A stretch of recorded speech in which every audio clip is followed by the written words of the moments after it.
14 WILI and 95.3 FM presents Hometown Threads, a closer look at our community and the people that make it go. Every week, you'll hear uplifting stories from our local businesses and our neighbors. Now, here's our host for Hometown Threads, Keith C. Rice. Welcome into episode 102 of Hometown Threads on 14 WILI and 95.3 FM. Willimantic Today Facebook, Spectrum 192, a plethora of platforms to view the show. But remember, you can only hear Hometown Threads on one station, in one place.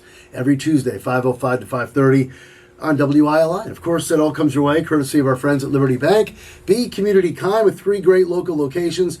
Of course, across the street from the radio station at 679 Main Street. West Main Street over there in Gateway Commons, managed by my wife, Marianne. And then Route 195 in Mansfield. Liberty Bank, be community kind. J. Matt Rupar, if you'd be so kind, say hello to the fine folks. Hello. And of course, we got a shout out to Mark Tripoli of Tripoli Pro Clean Services, a sponsor of the podcast for Hometown Threads on WILI.com. And of course, you can watch and view all our shows, all our great talk shows, including J. Matt Rupar, a little plug for Matt. He does Homegrown every Friday afternoon from 4:05 to 5, and on our sister station, Saturday midnight on I-98.3. And it's all about the Connecticut music scene, right, Matt? That's right. If you're a Connecticut artist of any kind of genre, Patty, you could play some of Patty Tuite stuff. I have considered this, and I have played the whole album actually now. So that is so great. you know. Patty Tuite's been on All original Homegrown music. Yes. If you're a Connecticut artist, doesn't matter what genre, what style, get in touch with J. Matt Rupar, fine producer of all our talk shows here on WILI. Okay, without further delay, let's get on to episode 102. Over a century mark, and it's a pleasure to bring her. She's no stranger. She's been behind the microphones. She's got a brother who's behind our microphone, who's been here forever. John Tuite, of course, longtime newsman. Welcome in, Patty Tuite. Well, thank you very much. I'm glad to be here. Yeah, you're very busy, of course. You're all over the place. Not only on the radio and on TV and on social media as well with us now. Right. But you're, everyone knows your voice. They've seen you performed so many places over the years, of course, with Third Thursday. And, you were just telling us before the mics and the cameras went on that it's been only 25 years that you've been doing this since, 2000? I thought it was a little longer than that. Well, I was an amateur before that, but I started, what I did is that I went to this open mic blues show over in Springfield, Massachusetts, because I lived in Massachusetts for a while. And I spent probably about 6 years going there, and then I wanted to do a demo to promote to people, and the recording came out so well that we ended up making a CD out of it called Live at the TikTok, which no longer is in existence. But that came out in around 96, 97. And so I didn't have a band. I just was playing with the jammers at the Blues Jam. Kind of just having fun, rolling with it. Yeah, it was great fun. And it turned into this. Yes, wow. Yes. So I was actually trying out for a couple of different bands, and I tried out for a country western, but I didn't really want to be in that. And then I tried out for a blues band, but they wanted to do particular songs a particular way, and I'm like, I would rather do stuff that I want to do, so let's see if I can put a band together. And by that time, I moved back down to Storrs from Massachusetts in 1991, and so I had plenty of people that I knew who were doing music down here, although I'd been away for so long that I kind of had to get reintroduced to the music scene down here. Before we continue about what was going on when you moved back to Connecticut, how long and why were you living in Massachusetts? Springfield area, right? The Springfield area. Well, I liked to be independently living, and I had a job with Mass Save, which is like ConSave, only it's in Massachusetts, and so my job roots were up there. But then when I came down here, I decided I would be a starving artist, and I worked at the local Store 24 purposely. So up on the Yukon campus? I remember that one, yeah. And the manager there was so kind that she liked having live music there. So there was a friend of mine, some people might remember Gary Nass. He was a great musician who could play fiddle and guitar, and he lived only about a couple blocks away from Store 24. So if it wasn't busy, our manager would let us just play, and he could play the whole time because he was not working there. Really? But when I was working there, she'd go, yeah, play some songs with him. So we got to do that, and once the CD came out in '96, then I thought I had it made. I thought I was going to be going to Nashville and all that. But it's like being a minnow in a shark-infested water. Well, did you try and get it out there more, to try and pursue the Nashville thing, or? Yes, I sent copies of the CDs to different record companies, but it was just crickets. I didn't hear Really? anything. Yeah. Oh, wow. Oh, and then I did hear from one out of like 20 that I sent down there. They said, if you would like to re-record it with us, it would cost you only $6,500, and then we would release it with you. And I was like, well, I already put a lot of money into it already, so I'm not going to redo it. Well, if it was this year, we could start a GoFundMe for you. I know, these days things work a little differently.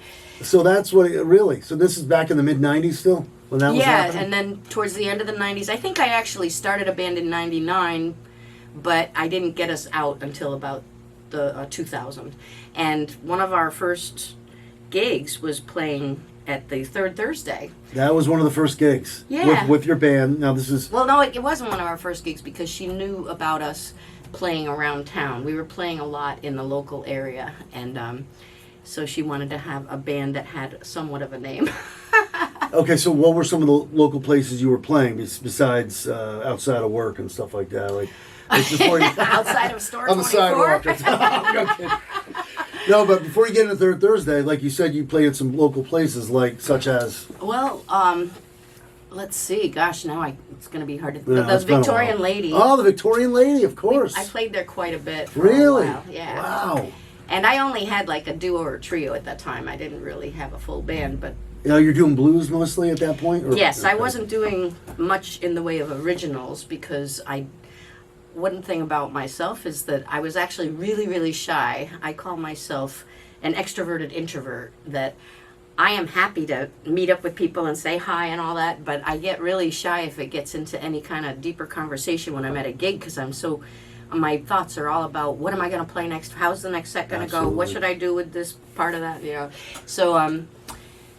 So I don't really, I'm not able to converse easily between sets and all that, but I will say hi to everybody. 25 plus years ago, Patty, too. Would you ever say, you mentioned you were just, you were shy with some instances. So that's why Did I you sang ever- the blues, I was- because there you go. because the blues you have to belt it out, and it was easier for me to belt it out than to do something sensitive because then my voice Sure. would quiver and shake and I would sound really nervous. But did you ever think it would snowball into this, where now you had a CD made, you've had a very successful band, you perform with a lot of people in a lot of places? I mean, look at you. Yeah. I never really saw myself as being a regional player. I always saw myself as doing a very small circuit and, the restaurants and all of that. And but a big change for me, because I did most of my recording was in local places, like Mike Bloomer recorded at his house, and he has a barn, or he had a barn. And he did one of my CDs there, and I did one right in my basement, and I thought it came out really good. So it was like low budget, and I didn't really expect to get anywhere because I had been a little bit downhearted from the whole Live at the TikTok response, trying to make it big. You think that you're going to just soar to the top, and then you don't get the response you want. So I was happy to be doing my circuit around here. And we played at Sneakers a lot. If you remember that I remember place. Sneakers, of course. Had plenty of fun times. We played at Lakeview a lot. Lakeview, yeah. And so it was fun, and I had no qualms about doing that, and I didn't really have expectations to try to do anything bigger. And then I met my husband, Jim Whitehouse, and he really liked what I did. He liked my style, he liked my voice, and he liked me. So we got married. And unfortunately, he passed away in January. I'm so sorry. But so he wanted to help promote me because he had ties in the music industry, and so he convinced Paul Nelson, who used to play with Johnny Winter and was Johnny Winter's manager. He auditioned me and everything. He didn't just take me on, and he checked out my songs and he thought that they were suitable enough to make recordings out of it. And so we went up to this studio up on Cape Cod, and we recorded a CD which I considered to be my grand finale. Okay, I'm going to do one more CD before I'm done. But that's also when COVID hit. COVID hit in 2020.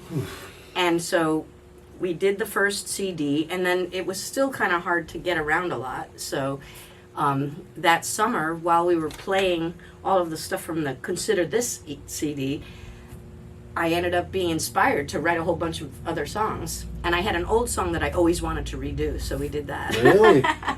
And so I ended up doing 2 CDs in 2 years during COVID. So the second one came out in 2022. And then I had to create a band that could play it, because there were parts I wanted to include a violin, I wanted to include saxophone, I wanted to include harmonica. So Wow. luckily, by a chance run-in, because I'm friends with Bruce and I went to see his show, Peggy Ann Cantos Harvey is a fabulous musician, and she was playing along with him, and she was doing harmony parts, and I asked Bruce if I could sit in, and so we were starting to do 3-part harmonies, and Wow. we loved it. So I said, I have a new CD and I'm looking for a player. And her background is almost completely bluegrass. I mean, for her to be doing the songs with Bruce John, classic rock is stuff that she's not familiar with. Right. It's really funny, because she didn't even know who Jimi Hendrix was when I brought it up to her. Wow. How about that? But she adapted to what he did for the classic rock, and she liked my CDs, and she said, yeah, I'd like to be a part of this, because she could play soprano sax, alto sax, violin, and harmonica, and she could harmonize. So it was like, oh my gosh, I'm getting like 5 in 1.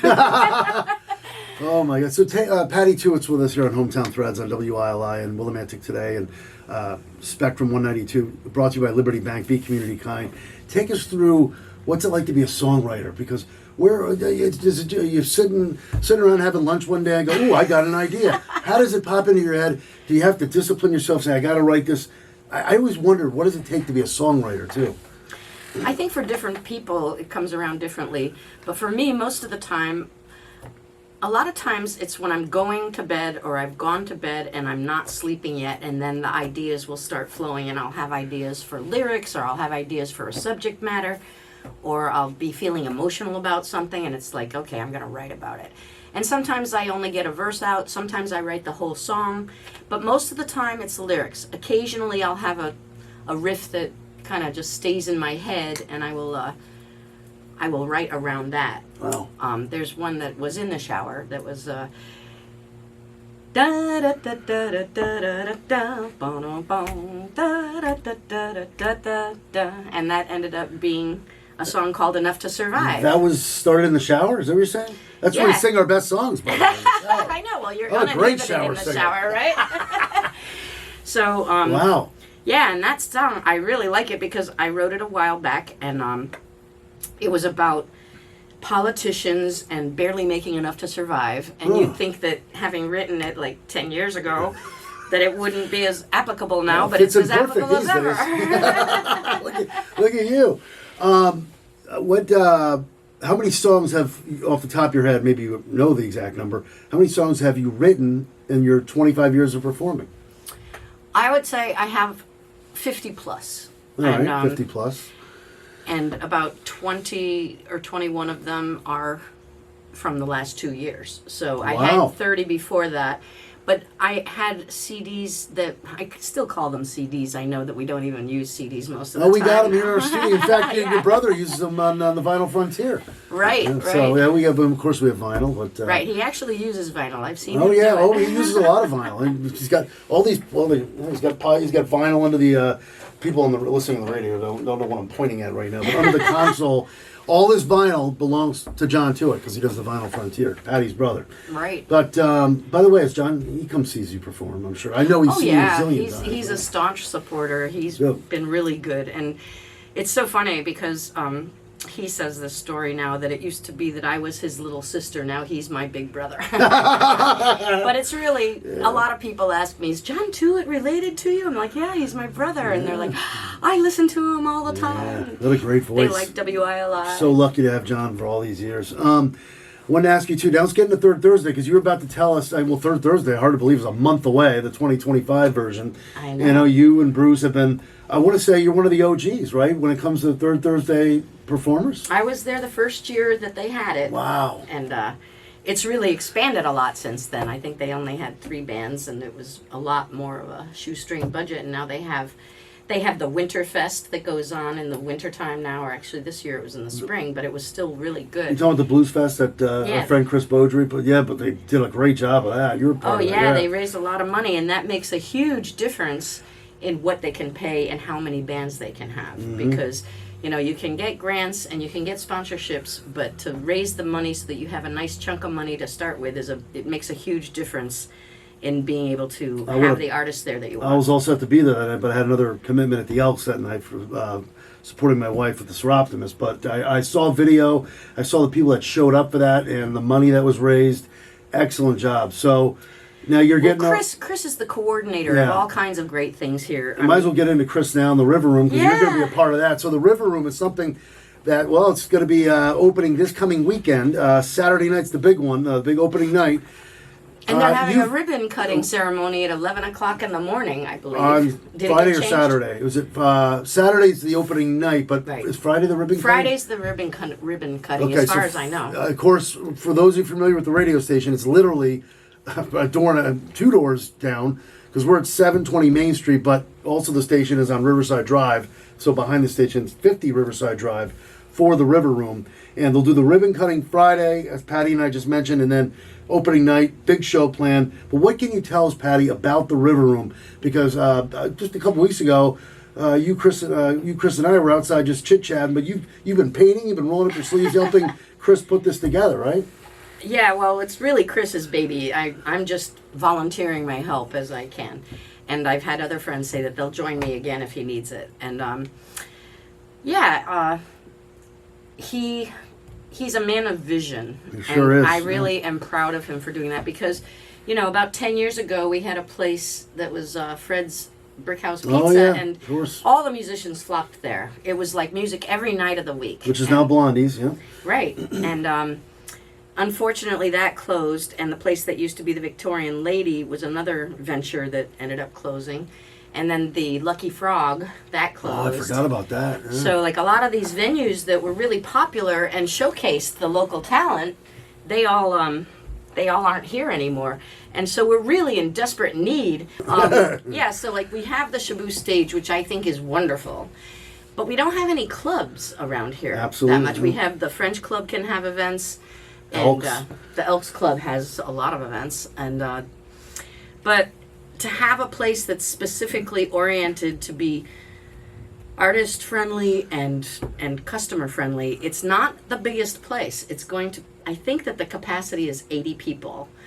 So it's going to be small and it's going to be intimate, No. and you're going to be right there with the musicians. I think, excuse me for one second, I know you said 80, I heard 65. That's close. Yeah, I heard enough. 65. Well, it might be 65 guests, and then you have the band. Very good. See, I had a feeling you were right on that. Okay, so 80 people. But 65 tickets per show. Right.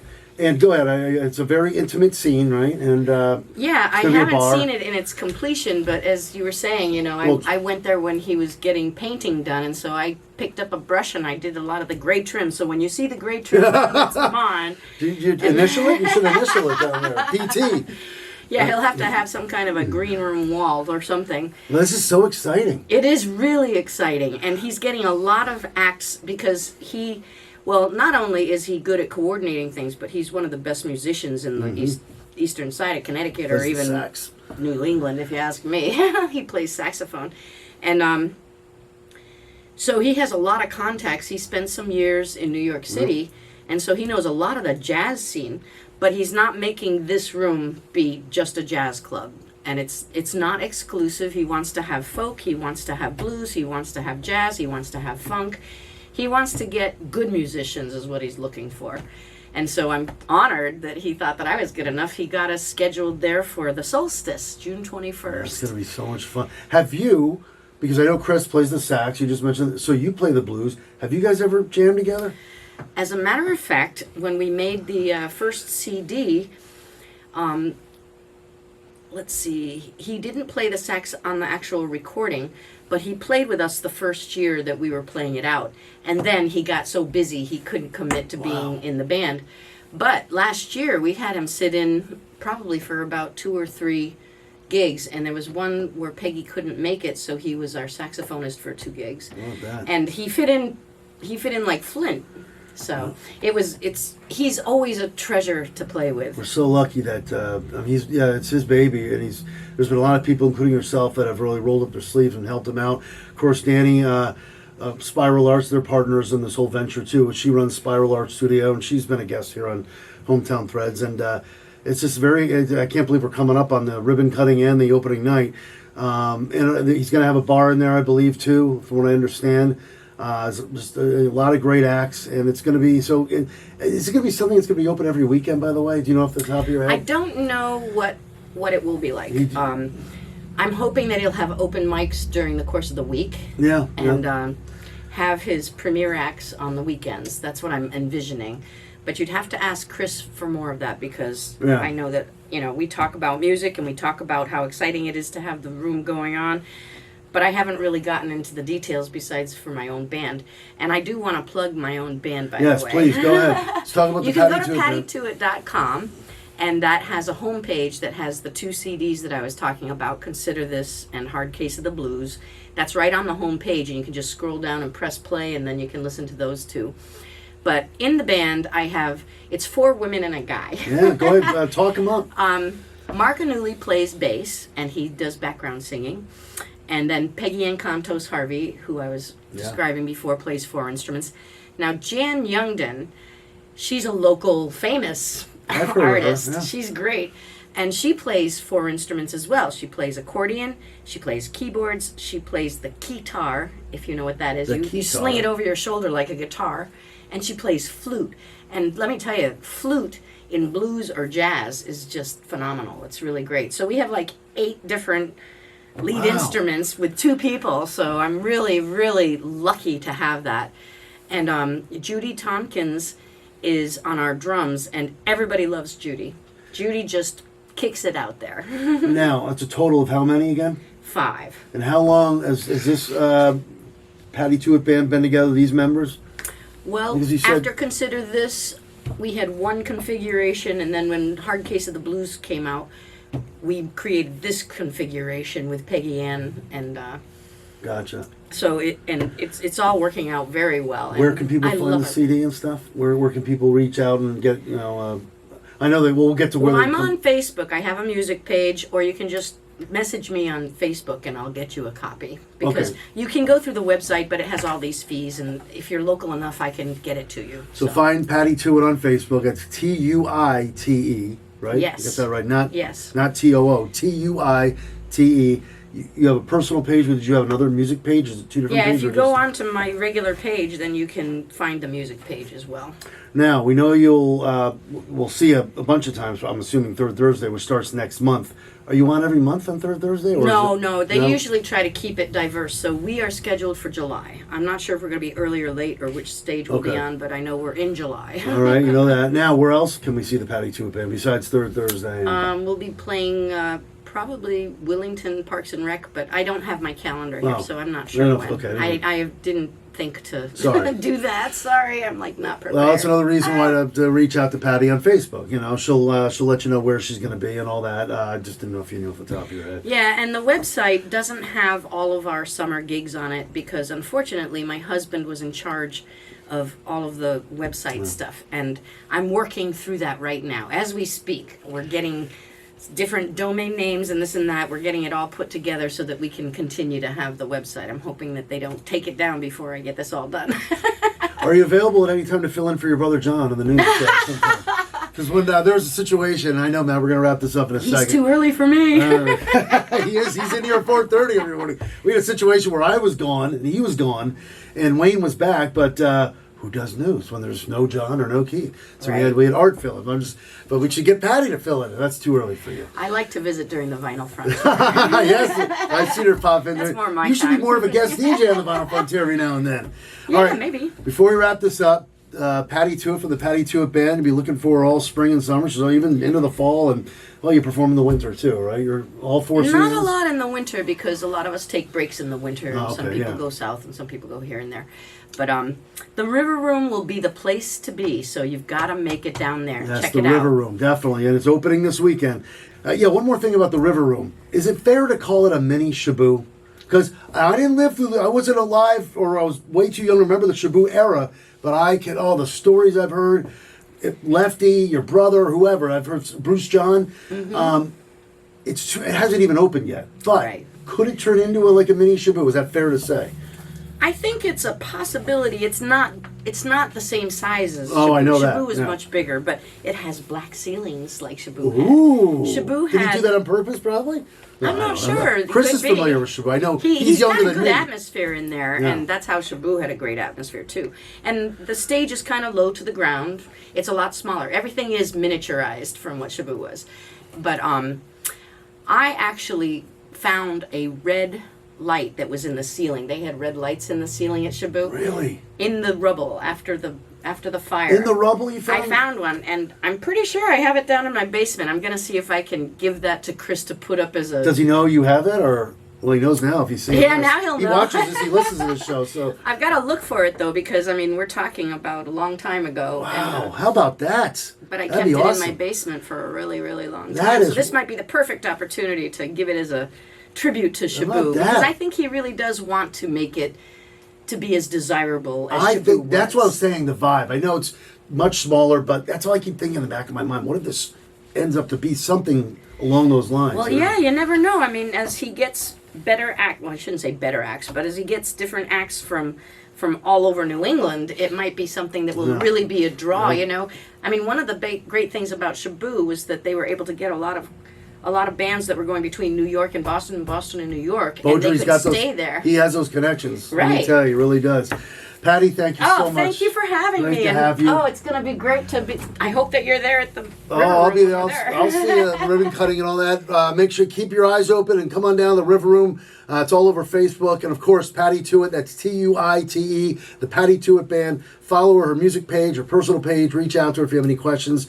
Episode 102 in the books for Hometown Threads. Thank you to Liberty Bank, Be Community Kind, Tripoli Pro Clean Services, J. Matt Rupar. And that'll do it for episode 102. Thank you for listening. Thank you for watching. And in the words of the great Roddy McCumber. Bye for now, folks. Bye for now. And that concludes another edition of Hometown Threads. Got a story for Keith? Reach out to him on Facebook by searching Keith C. Rice. Or email him at krice@hallradio.net. Don't forget to tune in next week on 14 WILI and 95.3 FM, as well as the Willimantic Today page on Facebook.